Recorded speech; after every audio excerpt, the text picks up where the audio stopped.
Hola, soy María Teresa Priego. Bienvenidos a nuestro programa Abiertamente. Nuestro tema de hoy, colocar los márgenes en el centro. El testimonio de vida y la escritura de una de las más talentosas escritoras mexicanas contemporánea, Dalia de la Cerda. Escritora, activista, tallerista, filósofa. Dalia se define como antipatriarcal y antirracista. Es codirectora de la asociación civil Morras Help Morras. Su escritura narra historias de mujeres en espacios marginales, mujeres que construyen y se construyen en ambientes de violencia, de precariedad, mujeres que rompen los estereotipos de la buena o la villana, porque las personas somos bastante más complejas que las etiquetas con las que con frecuencia se juzga lo que no se entiende. Dalia es feminista, pero su escritura nombra sobre todo la desigualdad social, la opresión y el racismo. Hoy tendremos también, como cada semana, nuestros sondeos de calle y la esquinita de lecturas y películas. Hay que hablar de nuestros deseos, hablar de lo que nos duele, lo que nos hace felices, lo que nos avergüenza, lo que nos da miedo. Traemos tanto dentro, silenciado y secreto, tanto no dicho. ¿Cómo hablar de lo velado, de lo oculto, de lo que nos mueve? Las palabras que nombran tienden puentes y construyen futuros.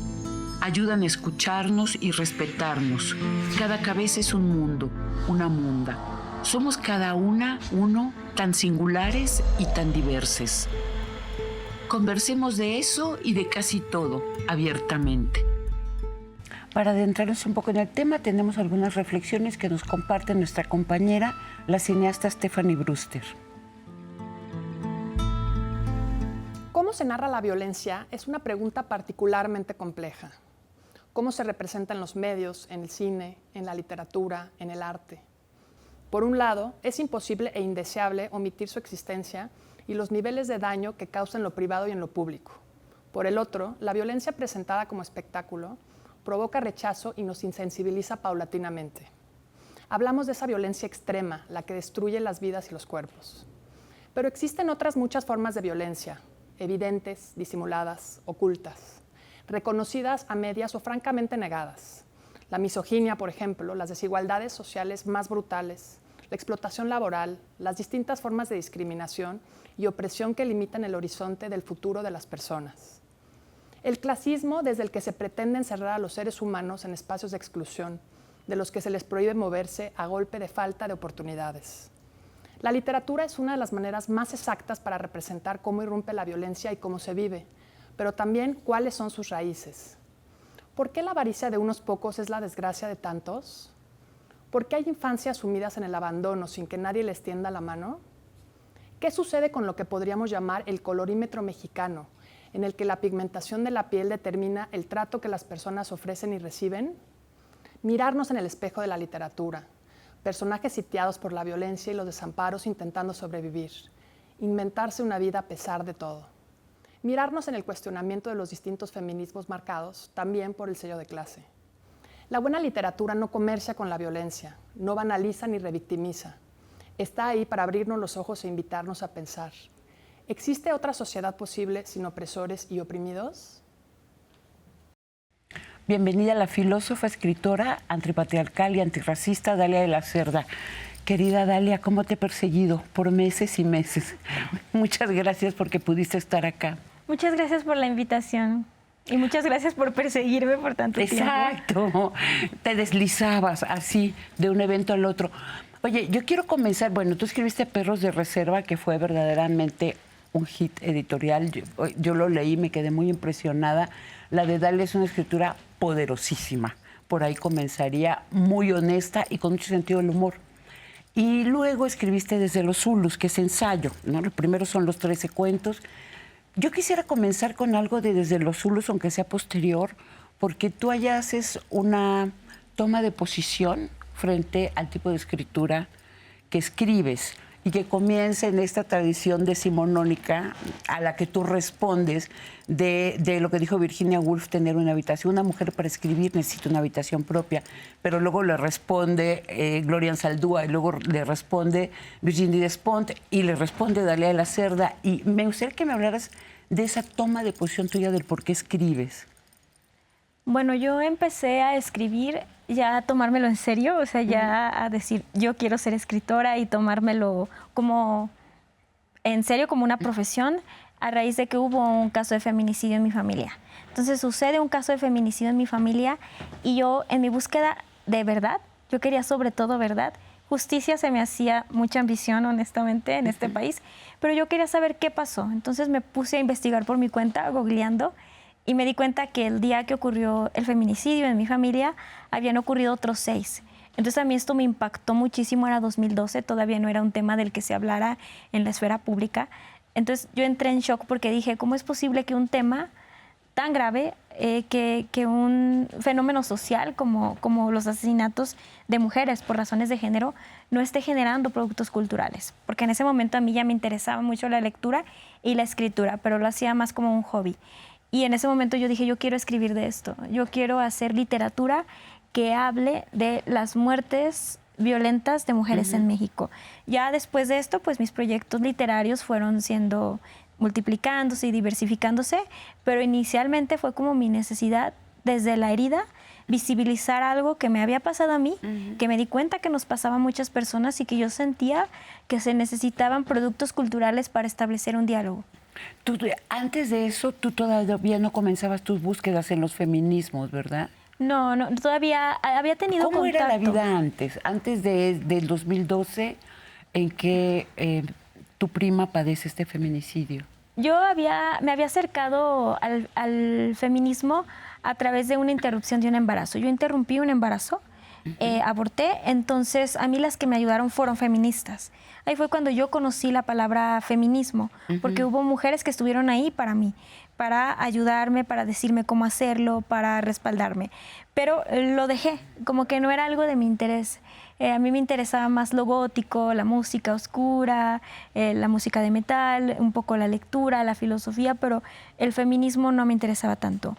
Me empezó a interesar cuando sucede este acontecimiento y que me di cuenta cómo se nos trata distinto a las mujeres, más bien que lo politicé, porque de que yo supiera, bueno, toda la vida he vivido discriminación sexista, de chiquita me decían no puedes hacer eso porque es de niños, o sea, vaya que vivía yo sí discriminación, sobre todo sexista, o un poco, claro, viví también sucesos misóginos, como que intentaran agredirme sexualmente, pero no lo había politizado. Yo me politicé hasta que sucede este feminicidio de mi prima y fue cuando yo empecé a leer sobre feminismo y por supuesto que una de las primeras autoras que leí, porque pues yo estaba estudiando filosofía, fue a Simone de Beauvoir y por supuesto después brinqué a Virginia Woolf.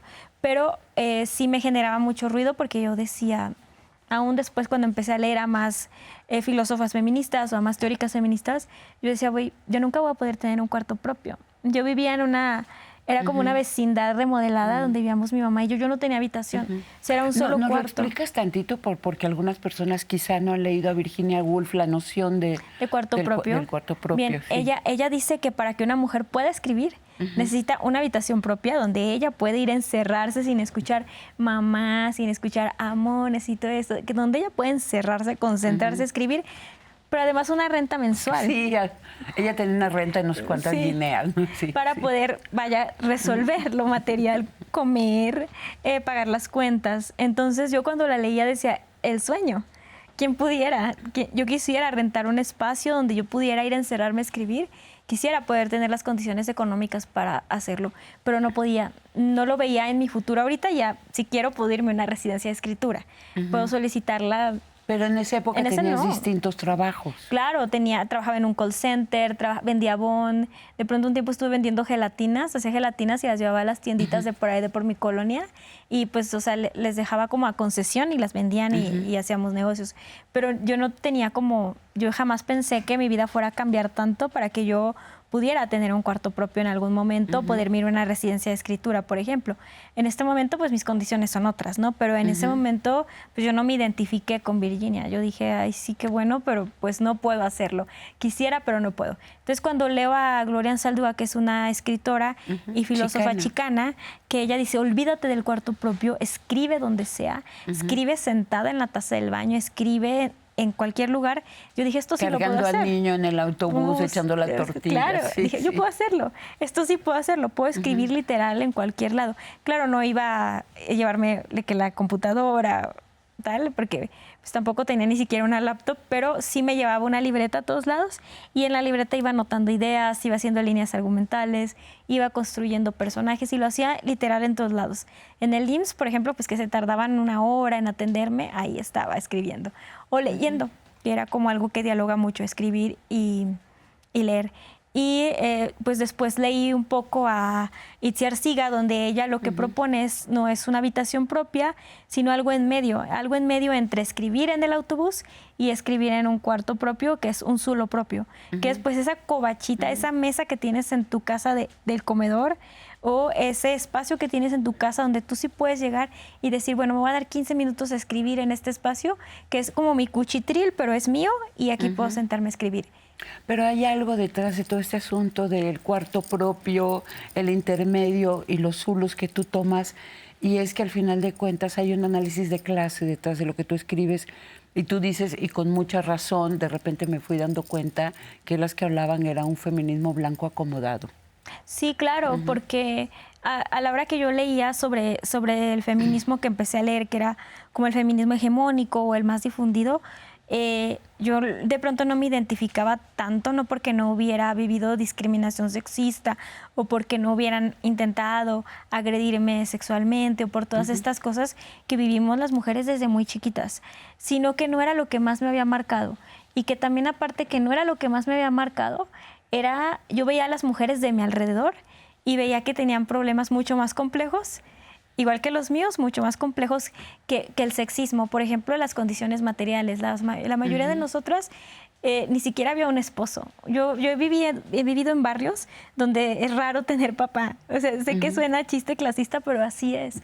Es muy raro que tengas un papá. Clasista, sí. Es raro que esté un papá ahí. Entonces a mí me decían de pronto estas feministas, es que es ese problema que no tiene nombre, que es las mujeres cansadas de atender al esposo. Yo decía, ¿dónde está ese esposo? Aquí yo no conozco esos problemas, tenemos otros. Más bien lo que estamos cansadas es de trabajar, de tener que levantarte a las 6 de la mañana, irte a trabajar al tianguis, terminar a las 6 de la tarde, de tener al mismo tiempo que maternar mientras estás trabajando, de no tener tiempo para ti misma porque estás trabajando, no atendiendo a un marido, sino trabajando para vivir. Y pues no me sentí identificada porque no era o sea, mi mamá, desde que yo tengo memoria, ha trabajado y tenía un trabajo nocturno. Mi mamá trabajaba en una cantina.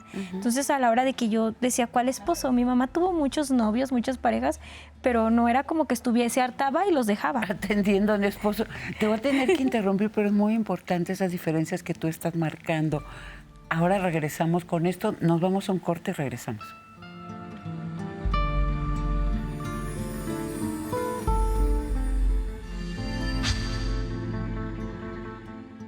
Gracias por seguir con nosotros en esta conversación con Dalia de la Cerda.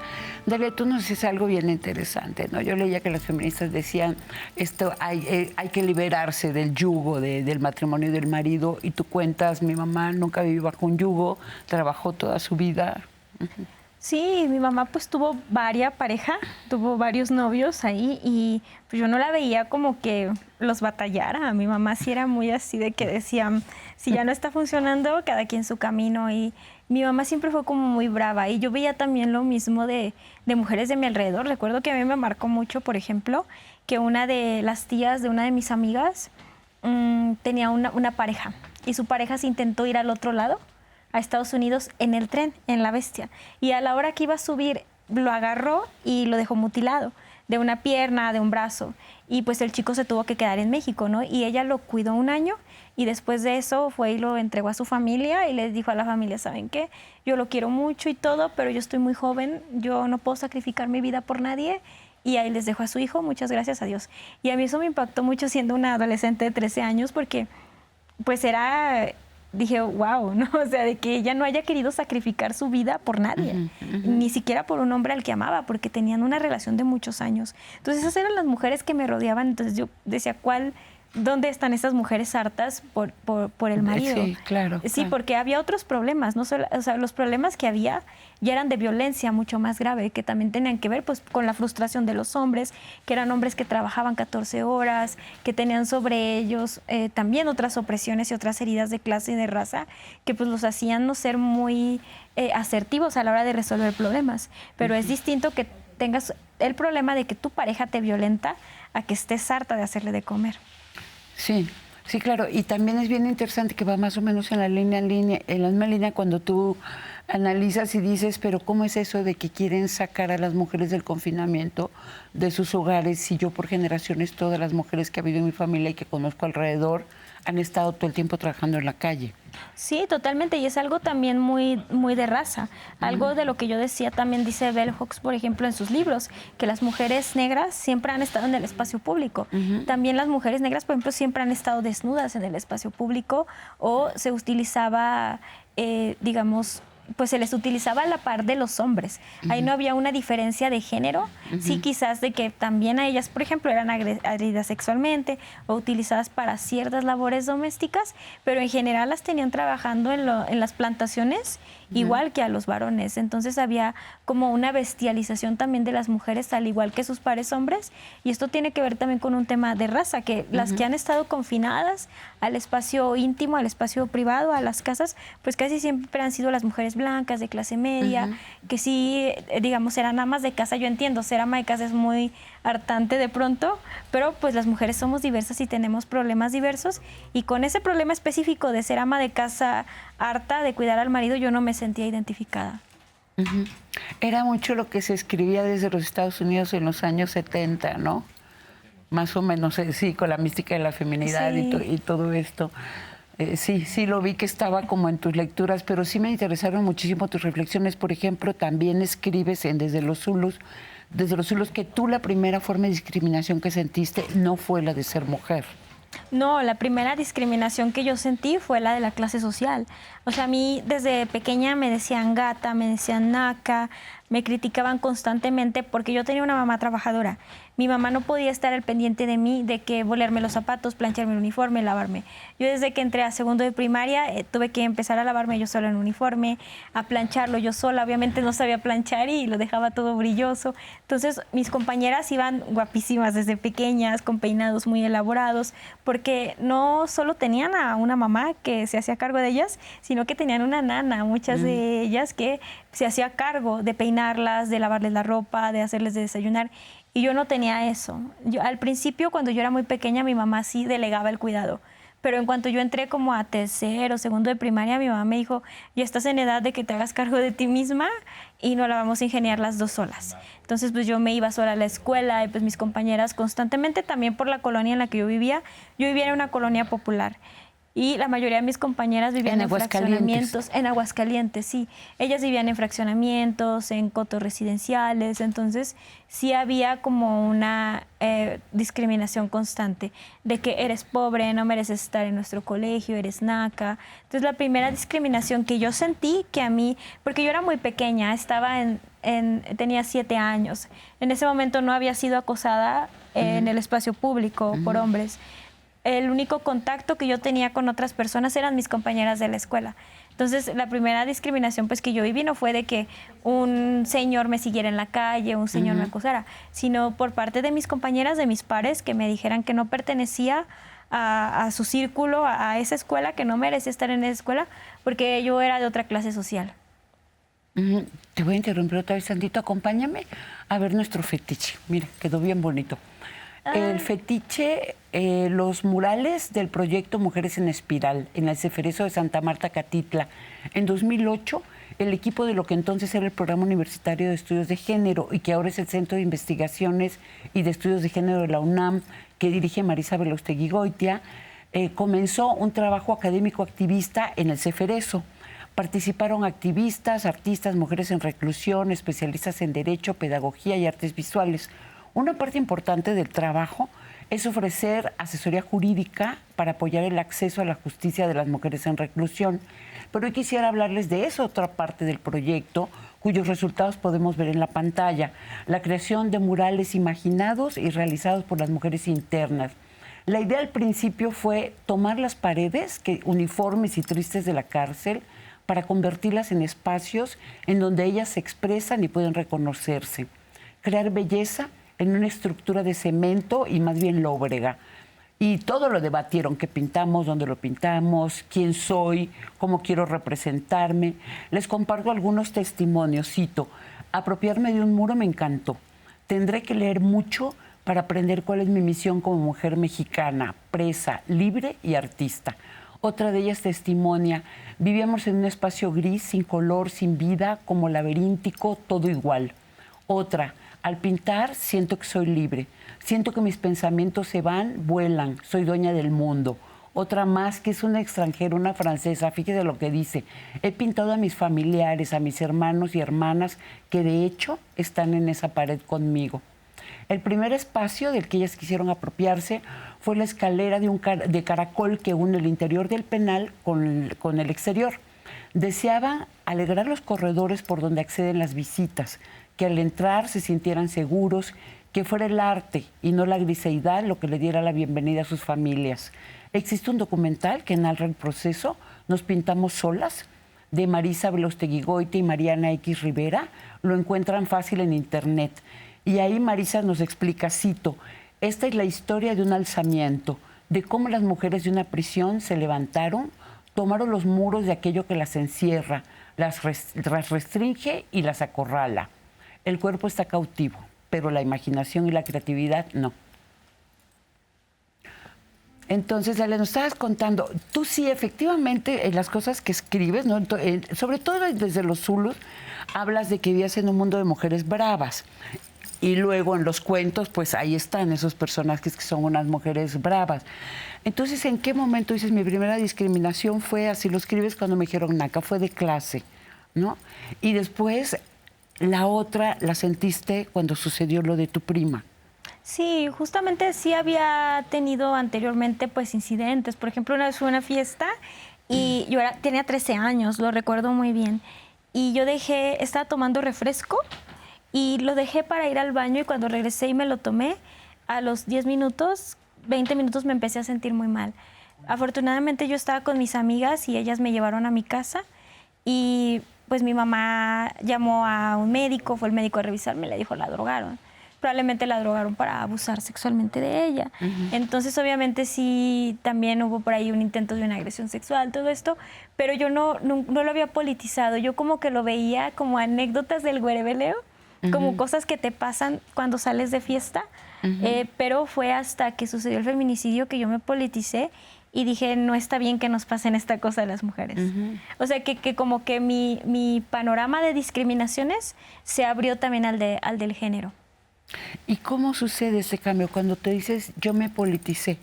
Me gustaría que nos explicaras más en qué consiste ese movimiento interior donde una se da cuenta que no son accidentes, que hay una violencia estructural. Al principio me fanaticé un poco. Okay. Creo que tiene que ver con que cuando te das cuenta, cuando te tomas como la pastillita roja y abres los ojos a la discriminación sexista, ya no puedes parar. Porque te das cuenta o racionalizas que durante mucho tiempo fuiste discriminada, violentada, agredida, que desde que eras una niña viviste acoso y eso es duro.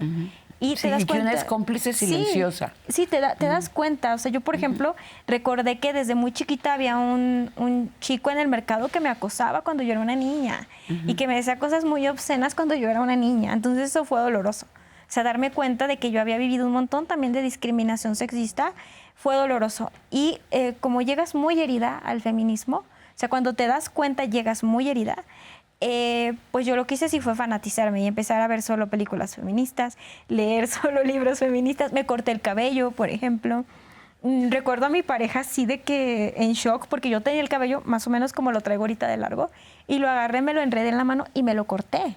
O sea, así delante de él y él así de, ¿qué pasó? Yo, nada, esta es una opresión patriarcal, yo ya no voy a traer el cabello largo y no sé qué. Se llama Iván y es tu pareja desde que tienes 19 años, ¿verdad? Sí, ajá. Okay. Iván estaba así atacado cuando me vio que me corté el cabello, ¿no? Como que él no daba crédito, pero siempre ha tratado de ser muy comprensivo como en todas mis revoluciones y en todos mis cambios.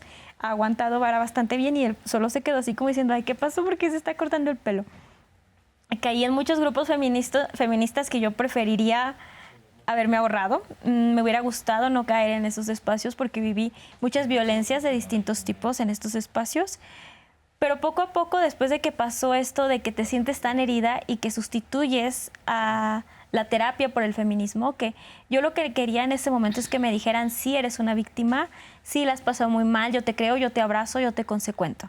Cuando pasó esa etapa de que me consecuentaron, me dijeron que sí, me abrazaron, lloraron conmigo, como esa etapa de empatía, y que ya empecé a ver los abusos que había también dentro de las colectivas feministas, que ya empecé a sentirme constantemente juzgada, criticada, cuestionada, incluso acosada, pues fue cuando yo dije, ya no quiero estar en estos espacios, creo que estos espacios no son para mí. Empecé a ir a terapia, empecé a trabajar el tema del feminicidio de mi prima directamente en terapia.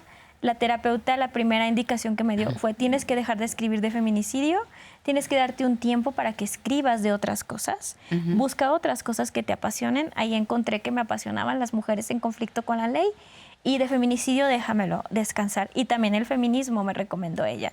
Tienes que, digamos, desintoxicarte de todo eso. Entonces, en mi búsqueda fue cuando encontré a las feministas decoloniales, a las feministas negras y de color, con las que empaticé un poco más. Ahora nos vas a explicar todo esto porque nos vamos a las plazas y las voces.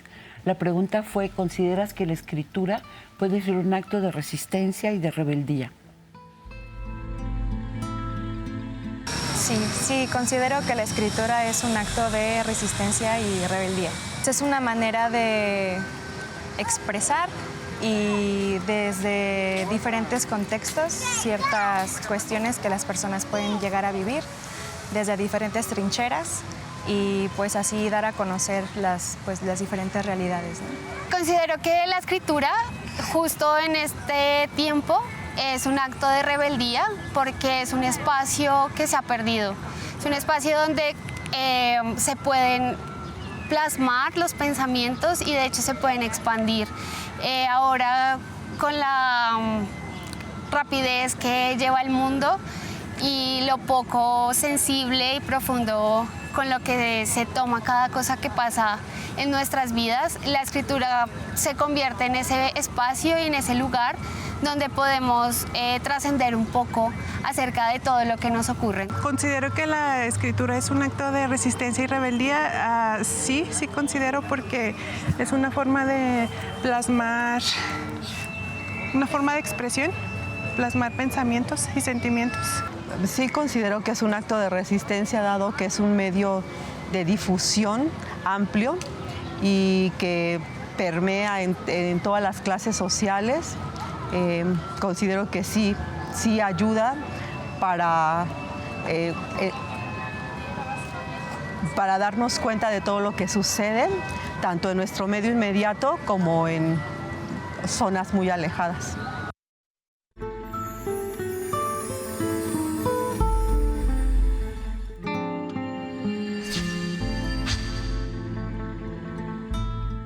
Gracias por seguirnos acompañando en esta conversación con la escritora Dalia de la Cerda. Dalia, entonces estabas diciendo, en esta búsqueda entraste a grupos y hay siempre esta idealización, este a priori de la sororidad, que en realidad es bastante difícil. Se logra, pero hay que construirla, ¿verdad? Y luego te moviste de esto que tú, y no solo tú, muchas personas llaman los feminismos blancos, y yo coincido planteado como tú lo planteas, de otras maneras quizá no, y te moviste a los feminismos decoloniales. Sí, me moví a los feminismos decoloniales y pues empecé a trabajar un poco más en grupos mixtos, donde ya yo compartía con mujeres, con personas de la comunidad LGBTQ+, y también con varones heterosexuales cisgénero. Entonces, ¿y de qué se trataba? ¿Cuáles eran las diferencias principales para ti entre unos modos del feminismo y otros? Bueno, para empezar, creo que de pronto me encontré con que había más afinidad con muchos varones heterosexuales cis que con muchas compañeras feministas, afinidades políticas. También que en estos grupos mixtos había como mucha más facilidad para resolver los conflictos porque se nombraban. Cuando estábamos entre puras mujeres era muy difícil nombrar el conflicto porque todas somos chicas, todas somos chavas, ¿qué puede pasar? Aquí los conflictos son de mujer todos. Pero acá no, o sea, en los espacios mixtos se nombraba mucho el conflicto porque como había varones también, las compañeras que veían sexismo no dudaban en denunciarlo porque eran varones, ¿no? Entonces, pero también era esto. otra cosa que creo, por lo que he leído de ti, te importa mucho, es que en el centro de los feminismos decoloniales está la raza y la clase. Sí, totalmente. Entonces, obviamente, los varones con los que trabajábamos, pues no eran varones blancos, eran varones racializados. Entonces, también noté que era mucho más sencillo que entendieran muchas discriminaciones que vivíamos, porque ellos, como habían vivido racismo o clasismo, pues como que era como más fácil que empatizaran. Entonces, pues para mí fue como, sí, un reto de pronto, porque yo tenía mucho tiempo sin trabajar con hombres, pero de pronto estar en estos grupos mixtos, que generalmente empecé a trabajarlos con varones que eran adolescentes, que eran muy jovencitos, sí sentía como que había mucha más, que para mí ya era todo, poder hablar del conflicto. O sea, que yo pudiera nombrar, está siendo sexista, y que pudiéramos dialogarlo, para mí ya era todo, porque yo venía de espacios donde se me silenciaba, donde si yo le decía, oye, es que me estás jifeando, oye, es que me estoy sintiendo acosada, oye, es que me estás haciendo sentir herida, había un silenciamiento, había una ley del hielo, había una exclusión. Entonces ya el hecho de yo llegar a un espacio donde hubiera espacio precisamente para el disenso, para disentir, para pelear, pues ya era todo. Y luego también tú pones, es muy bonito el ejemplo que pones. Bueno, primero digo, el análisis que haces no es lo mismo, ¿no?, la discriminación sexual que la opresión. Las mujeres pueden ser discriminadas sexualmente, no necesariamente están oprimidas. Y que por eso tú querías ampliar tus modos de feminismo. Y pones el ejemplo de tu pareja, ¿no?, de Iván, y dices, pero ¿cómo voy a decir que soy una mujer oprimida cuando Iván trabajaba en 3 chambas distintas para que yo pudiera estudiar? Haces todo lo que cuentas de él, desde los Zulus, de tu relación con él. Si pudieras contarnos un poco, porque es muy bonito. Bueno, Iván es mi pareja desde que tenemos 18, 19 años hasta el momento. Él viene de una familia completamente de barrio, o sea, su familia, Rosa de Guadalupe, historias que te cuentan del barrio, es esa. Todos los problemas que puedas tener en tu imaginario de una familia de barrio los tiene la familia de él. Personas en conflicto con la ley, personas que están en la cárcel, personas en el anexo con problemas de sustancias. También tiene hermanitas que han sido mamás a los 13, 14 años.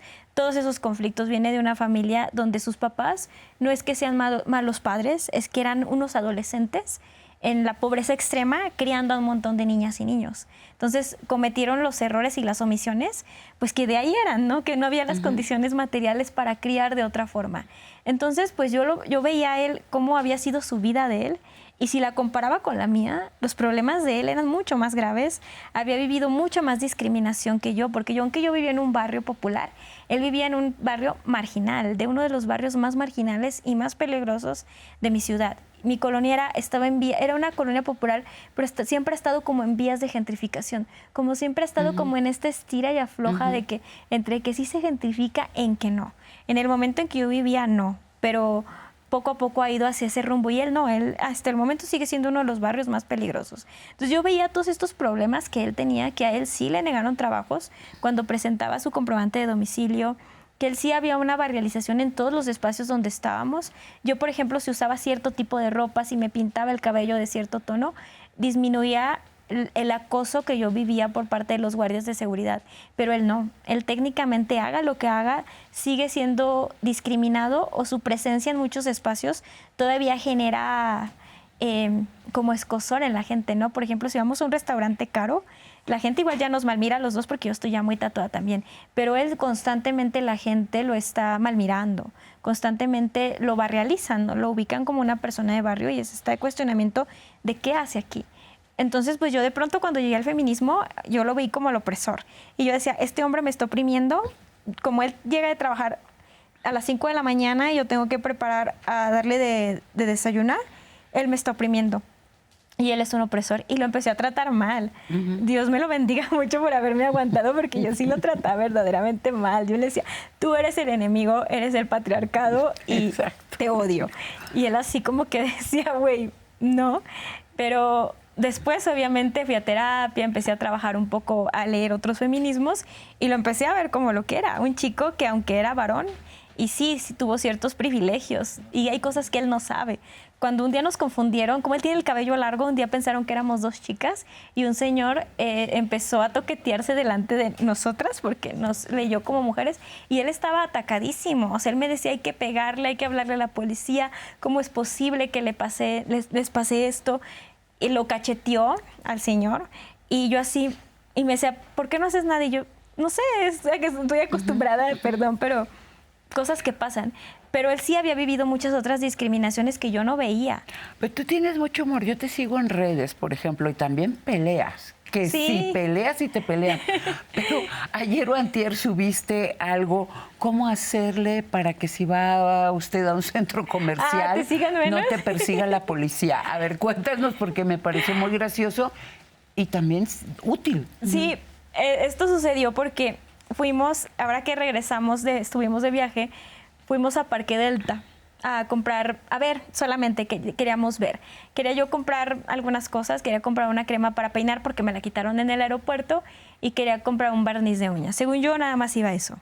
Pero como me habían llegado unas regalías, pues se me atravesaron varias tiendas que yo siempre veía que me salían en anuncios de Instagram y tal, y veía bolsas que me gustaban, pero pues nunca había podido comprarlas. Pero ya viéndolas ahí en persona, dije, bueno, me las compro. Y compramos varias cosas, así de que una cosita de poquito aquí, poquito allá. Y al final ya llevábamos varias bolsas. Entonces cuando entramos a Liverpool, nos dimos cuenta que los guardias así tenían otra actitud completamente distinta con nosotros, porque llevábamos un montón de bolsas de cosas que habíamos comprado. Entonces, ¿otra distinta a otras ocasiones? No, otras ocasiones sí nos están siguiendo y vigilando y nos han revisado la mochila a la hora de salir, por ejemplo. O sea, a mí me han hecho sacar cosa por cosa para contra ticket y aquí no, nos trataron muy bien.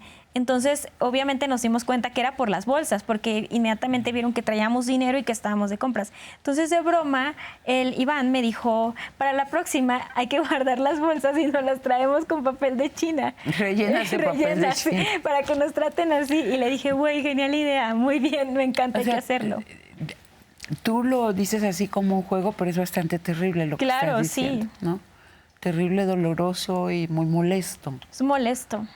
Y luego hay otra cosa interesante que he visto en las redes, por ejemplo, bueno, tú vienes de una clase trabajadora y te has esforzado enormemente y tienes un gran talento, tienes un don para la escritura, para el análisis de las personas.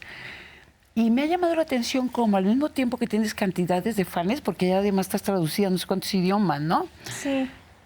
Ahora tienes cantidad, sobre todo de odiadoras en femenino. Yo pienso que está muy parejito como en la danza, sí tengo muchas odiadoras, sobre todo feministas, que tenemos diferencias políticas irreconciliables, sobre todo en el tema de las mujeres trans.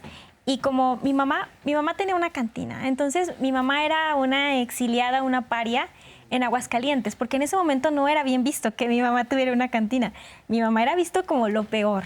Entonces mi mamá, pues ¿con quién hizo alianzas? Bueno, pero cuando tu papá, según leí antes de irse, dijo, bueno, mi reina, pero te dejo la cantina, pues ella le dejan un negocio, pues lo trabaja. Claro, lo tuvo que trabajar.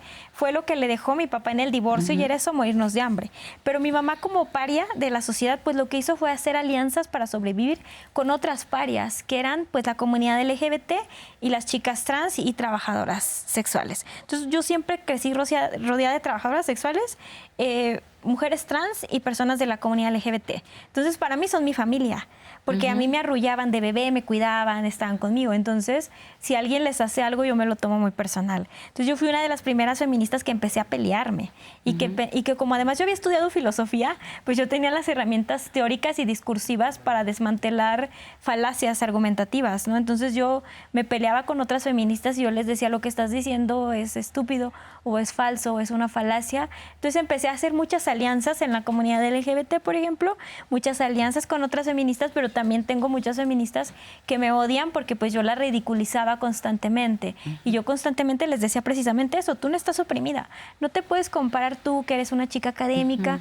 tu trayectoria de vida con, por ejemplo, la de Wendy Guevara. Wendy Guevara ahorita ya es muy famosa, tiene mucho dinero, sus condiciones materiales cambiaron, pero la trayectoria de vida sin duda ha sido muy dolorosa y de mucha precariedad y muchas violencias y está verdaderamente más oprimida que muchas chicas blancas con las que me peleo en Twitter.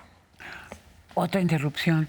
Nos vamos a los sondeos. La pregunta fue, ¿por qué crees que es importante recuperar las voces y las historias de las mujeres que viven y resisten en diversos contextos de violencia? Y luego vamos a un corte.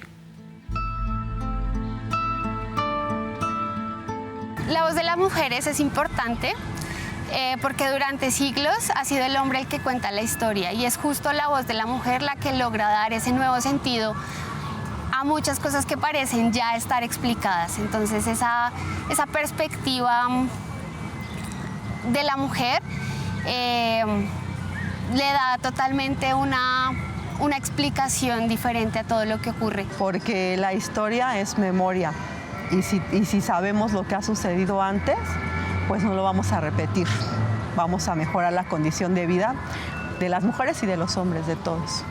Vivimos nuestras luchas desde ciertos lugares, ¿no? Y ignoramos tal vez historias de otras personas, otras mujeres, que pues también tienen sus propias luchas y el hecho de que no las conozcamos no quiere decir que no existan esas realidades, ¿no?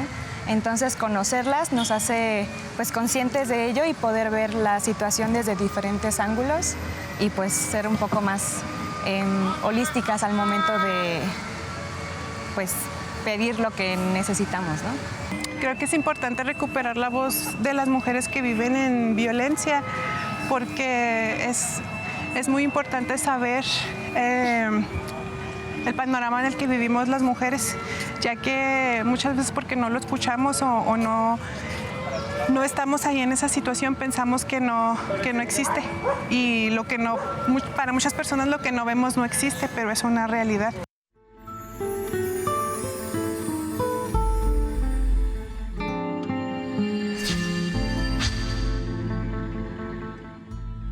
Regresamos con el tema de hoy, colocar la marginalidad en el centro, a través de su escritura, Dalia de la Cerda. Dalia, yo sí quiero contar algo que leí en el Twitter que me pareció enorme. A Dalia la acaban de invitar a pasar 2 semanas en París porque se publicó su libro, Perras de Reserva.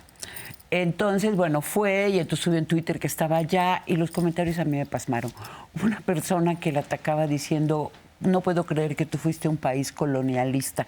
¿Cómo vives tú todos esos ataques? Al final de cuentas, tú fuiste a trabajar y también a disfrutar, ¿no? ¿Cómo vivo? Bueno, a veces sí me enojan algunos ataques. Trato de defenderme lo más que puedo. No puedo defenderme de todos los ataques que me llegan, pero sí estoy muy consciente que la mayoría de los ataques que me llegan son muy muy críticos, aunque parezcan muy audaces, y desde un lugar crítico como de si yo me posiciono desde un feminismo colonial, ¿cómo voy a un país colonialista? Siento que... Para mí eso no suma 2 más 2, 4 en lo absoluto. No, pero es la gente que los tuitea piensa que son muy audaces, son muy críticas. Entonces yo trato de no tomármelo así como hoy me están haciendo la gran crítica, sino verlo como lo que es, comentarios nada que verientos. Y a veces sí me gusta un poco educar a la gente. O sea, sí tengo como mi labor pedagógica y constantemente poner sobre la mesa si piensan que barrio es destino. O sea, de que quieran que la gente que creció en un barrio, en un contexto de marginación, marginación, sí, siempre te quedes ahí. Es que eso es lo que me llama la atención del tipo de comentarios que te hacen. Es como si hubiera una rabia por el hecho de que tú pudiste y quisiste, trabajando además, nadie te lo regaló, moverte del lugar. Sí, claro, y es constantemente como este cuestionamiento que me hacen, porque sí siento que la gente tiende mucho a pensar que barrio es destino, o sea que si tú creces en un barrio te tienes que quedar para ahí por siempre, ya sea porque las condiciones materiales no te permiten salir o por postura política. Y yo a la mayoría de personas que conozco del barrio, lo primero que hacen en cuando empiezan a ganar bien es irse de ahí. A no ser que tengan algo que les detenga, como la familia, que tengan casa propia, pero o sea, todas mis amigas que yo sí tenía del barrio, huir de ahí. Toda la familia de Vivato, sus hermanos, los que han podido, se han largado de ahí. Y muchos de ellos viven ahora en cotos residenciales porque no quieren saber nada del barrio. Por muchas cosas, porque yo sí trato como de mostrar que también hay cosas chidas, pero tampoco es una ida al parque así floreado. Vivir en un barrio es muy complejo, muy difícil. Es constantemente tener que estarte cuidando las espaldas hasta de tu vecino. Hay muchas violencias que se viven, cosas que no son nada agradables, y obviamente si tienes la oportunidad de largarte lejos de ahí, la vas a tomar. obviamente a mí no me gusta que solo se retrate esta parte del barrio violenta y trato de reivindicar que como en todo es complejo y pasan cosas buenas, pero yo en la primera oportunidad que tenga de irme de mi colonia en la que vivo actualmente me voy a ir. ¿Por qué cuesta tanto trabajo aceptar ese deseo humano de una cierta seguridad en el entorno, de bienestar? Pienso que tiene que ver mucho con la educación que recibimos desde la escuela, desde la primaria, todos los productos culturales que consumimos, que hubo mi palomilla, sí, sabes, todo esto nos educa para que pensemos que el lugar en el que estamos es nuestro destino y que incluso sentirnos culpables si quieres salir de ahí. Muy culpable, sí, eso creo. Y a mí lo que me ayudó un montón es que pues he estado conviviendo un poco con chicos que vienen del barrio pero ahora se dedican a la música. Por ejemplo, pues sí hacen música y que ellos sí traen ese chip de yo sí voy al barrio de visita, pero ahorita que ya puedo no vivir ahí, no vivo ahí. Y no me interesa regresar. Y sí me ha ayudado un poco precisamente a cuestionarme, ¿no? Porque, por ejemplo, muchos de ellos me han manifestado claramente de que yo no quiero que solo me escuchen en el barrio. La única gente obsesionada porque la música del barrio se oiga solo en el barrio son ustedes. Yo sí me quieren oír en la Condesa, por mí perfecto, me encanta. Claro. Entonces sí siento que como que estas discusiones solo se dan entre la gente de ciertos, como la clase media ilustrada, porque la gente del barrio lo que está haciendo es por lo menos mejorar sus condiciones materiales dentro del barrio y si se puede largarse de ahí para siempre. Hablando de barrio, entonces vamos a tus personajes. Estaba pensando, por ejemplo, la hija del narco, que ella lo único que sueña en la vida es ser una buena muchacha que se case con el hijo de un narco, sí, pero ella ser una esposa y de repente su papá le dice, tus hermanos no quieren, entonces tú vas a ser, ¿no? Tú vas a ser la jefa de esto que yo te voy a heredar. Sí, sí, justamente yo pensaba, hice una investigación mucho de los papeles que hay de las mujeres dentro del crimen organizado, de las organizaciones multicrimen, y esto sucede, la mayoría de ellas quieren simplemente existir, ser guapas, no preocuparse por nada, tener su esposo, sus hijos, pero a varias les toca que tienen que de pronto pues involucrarse de alguna u otra forma en los negocios de sus familias, casi siempre como operadoras financieras, pero acá pues yo me puse bien de Lulu y dije, no, aquí mi Juliana va a ser la jefa, y a ella no le gustaba al inicio nada la idea, ella decía, yo no quiero esto, no me interesa, le empieza a interesar hasta que ve que a través de esta posición de poder, ella puede cobrar venganza. Venganza de ella, y vamos al segundo personaje femenino, y es esta amiga que va y le dice, yo quiero un novio narco y quiero ser buchona, o sea, tal cual, ¿no? Y que después nos puedes contar de ese personaje. Sí, claro, en ese momento apenas estaba empezando a popularizarse como esta cultura del narco, a ponerse de moda lo buchón. Pero a mí me llamaba mucho la atención que antes era esto completamente abyecto, que esto era algo de nacos, o sea, nadie quería ser narcotraficante, nadie quería ser buchón. De hecho, eran considerados, aunque tuvieran mucho dinero, personajes abyectos en la sociedad. Pero de pronto se empezó a popularizar y empecé a ver muchas chicas, niñas fresas, de familia bien de toda la vida, que les empezaba a llamar la atención. Ahorita ya está completamente normalizado y incluso los corridistas lo cantan, que traen pura niña fresa y que a las fresitas les encanta y que se ponen bien bélicas con sus canciones. Pero en ese momento yo como que me di cuenta que apenas íbamos hacia allá. Y quise hacer un personaje sobre estas chicas que crecen de pronto en familias que tienen todo, que tienen una buena posición económica, que sus papás se dedican a la política y que están aburridas y dicen, yo quiero un novio buchón. Y me llama la atención ese mundo. Bueno, esta amiga termina asesinada, ¿no? por su pareja, el narco, y luego aparece entonces a ejecutar la venganza, aparece la amiga sicaria de la heredera del padre narco. Sí, que en realidad inicia siendo su empleada, su subordinada, pero termina siendo, pues sí, terminan siendo amigas y ejecutando juntas una venganza. Y acá sí, es que me empezó a interesar mucho la criminalidad femenina. Las mujeres que rompen con este estereotipo de bondad y que trabajan en organizaciones multicrimen. Ahorita ya es como muy conocido que, por ejemplo, Lady Drone, ¿no? Que es esta chica que le operaba los drones al crimen organizado y que la ubicaron por las fotos que se tomaba con los drones, y ella era la que iba y explotaba cosas con estos drones, ¿no? Si me la detienen, probablemente la acusen de terrorismo o algo parecido. Pero tu personaje es sicaria. Sí. O sea, no es la tecnológica. No, es una sicaria, porque en ese momento no se había tecnologizado tanto. Y era lo que yo tenía acceso, pero ella empieza de abajo. Se empieza trabajando y va subiendo en el cártel hasta que se convierte en sicaria porque le ven estas actitudes. Pero en ese momento yo sí había ubicado a varias mujeres reales que se dedicaban al sicariato, y a mí me llamaba mucho la atención porque desde mi concepción feminista, las mujeres que toman las armas son pocas. Ya después leí un libro que se llama Mujeres de Armas Tomar, en donde dice que en realidad el 30% de todo ejército armado, de todo grupo armado, son mujeres. O sea, no somos tan pocas. O sea, 30% no somos tan pocas. Entonces, no sé cuántas estén en este momento en el crimen organizado. Como ya se acabaron a los hombres, me imagino que ya traen más mujeres. Pero en ese momento me empezaron a llamar la atención las pocas que había. Vamos a las recomendaciones de libros, por favor. Primero, Perras de Reserva, de nuestra invitada Dalia de la Cerda. Es el libro del que hemos estado hablando, bueno, uno de los dos, 13 cuentos protagonizados por mujeres: la bruja, la heredera de un padre narco, la que sueña con el novio narco, la niña estigmatizada en la escuela por pobre, la muchacha que enfrenta sola y aterrada la interrupción de un embarazo. Ese cuento es buenísimo y es durísimo, la verdad, solo quieres abrazar a la protagonista. Cuando la lectura avanza, nos vamos dando cuenta que hay historias que se vinculan entre sí. El libro ganó el Premio Nacional de Cuento Joven con Mala. Es una escritura de verdad muy poderosa, la de Dalia, golpeadora, y al mismo tiempo hay mucho sentido del humor y hay mucha ternura, ¿no? Cuando la muchacha comienza a describir a su amiga sicaria, bueno, pero es mi amiga y nos queremos, ¿no? Y va y le compra ropa y regalitos, en fin, un gran libro. Luego, Desde los Zulos, un libro de ensayo también de Dalia, el recorrido por las distintas olas de los feminismos, por su propia experiencia en los feminismos, a los cuales analiza y cuestiona, y antes de llegar a sus activismos, un recorrido por su vida, su infancia, su padre, las mujeres de su entorno y su pareja Iván. Es un libro autobiográfico. Otro, Jardines de Vidrio, de la escritora moldava Tatiana Tibuliak. Ya les había recomendado antes su novela El verano en que mi madre tuvo los ojos verdes, y les comentaba entonces lo mucho que me impresionó la belleza de su escritura. Una escritora capaz de asociaciones y metáforas de una gran poesía, y al mismo tiempo ella también narra historias muy rudas. En Jardines de Vidrio, una niña escribe una carta imaginaria a su madre y a su padre que la abandonaron.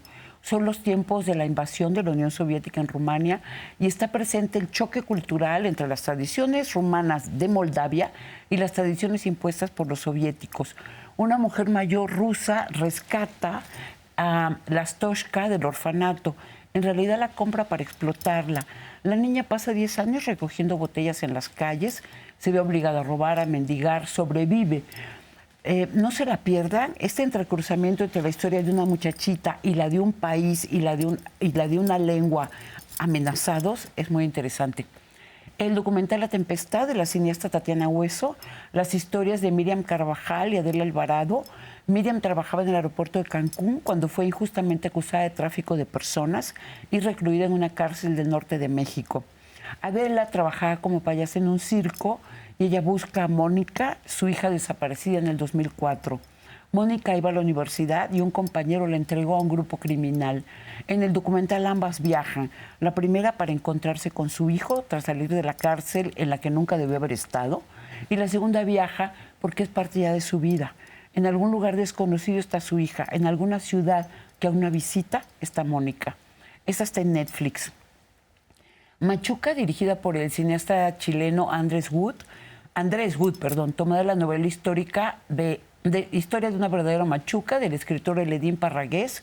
En el año 1973, un poco antes del golpe militar en Santiago y del asesinato del presidente Allende, en un colegio para niñas de la clase media alta, el padre McEnroe convoca a la inscripción de niños de las clases populares en el anhelo de que la convivencia los enseñe a respetarse y a entender el sinsentido de la discriminación. Así se hacen amigos Gonzalo, de una familia acomodada, y Machuca, de una familia de la clase trabajadora. Ambos, junto a Silvana, viven cantidades de aventuras.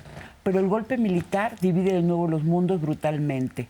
Machuca y Silvana, del lado de la Unidad Popular, y Gonzalo, sin que él entienda bien por qué, arrojado hacia el bando que apoya el golpe militar, ese bando al que pertenece su familia. Querida, ya se nos acabó el tiempo. ¿Qué nos quieres comentar? Yo he sido feliz contigo. Muchas gracias, estoy ¿Hay muy algo que contenta. te quede pendiente decirnos? No, yo todo bien. Creo que ya hablé demasiado. Muchas gracias por darme el espacio. Muchas gracias por tus preguntas, por perseguirme por tanto tiempo. ¿Y ahora pues qué nada. estás escribiendo, Dalia? Ahorita no estoy escribiendo nada, me estoy tomando un descanso. En agosto sale mi nueva novela, se llama Medea me canta un corrido. Técnicamente estoy trabajando en las últimas correcciones y es en eso en lo que ando. Me encanta eso que haces, ¿no? Entre lo oculto, la figura de Medea, y lo popular, el corrido. Creo que es uno de los grandes éxitos. ¿A cuántas lenguas está ya traducida? Como a 7 más o menos ahorita, que yo decreto la nominación al Booker con Perras de Reserva para que nos vayamos a unas 20. Ok, y ahora mismo vas a presentar un libro. Sí, voy a Hoy. estar presentando Raíces del Mal. Lo voy a presentar en la librería Gandhi a las 7 de la noche. Es de Paola G. Gasca, es una autora que está debutando con esta novela de Raíces del Mal y voy a estar presentándola. Dalia, muchísimas gracias por estar acá y ojalá regreses cuando salga tu nueva novela. Con mucho Te gusto. seguiré persiguiendo. Muchas gracias por esta conversación a la filósofa, escritora, activista y tallerista Dalia de la Cerda, autora de Perras de Reserva y Desde los Zulus, coordinadora de la asociación feminista Morras Help Morras.